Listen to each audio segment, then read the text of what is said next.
భారతదేశంలో కార్మిక హక్కులకు సంబంధించి ఓ కీలకమైన ఆర్టికల్ ఉంది. అదే ఆర్టికల్ 42. అసలు మన రాజ్యాంగంలో పని ప్రదేశంలో న్యాయం, మానవత్వం గురించి చెప్పేది ఏది? సమాధానం ఆర్టికల్ 42.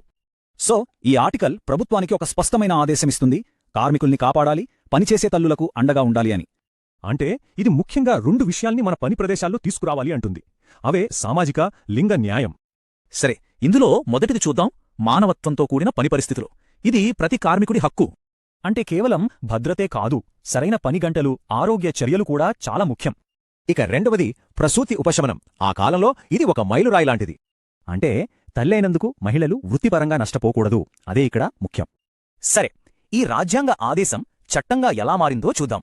ఈ ఒక్క ఆదేశం నుంచే మన దేశంలో చాలా ముఖ్యమైన కార్మిక చట్టాలు వచ్చాయి. ఉదాహరణకు ప్రసూతి ప్రయోజన చట్టం, ఫ్యాక్టరీల చట్టం. ఇవన్నీ కార్మికులకు ఓ రక్షణ కవచం లాంటివి. ఈ ఆర్టికల్ అర్థాన్ని విస్తరించడంలో కోర్టులు చాలా పెద్ద పాత్ర పోషించాయి.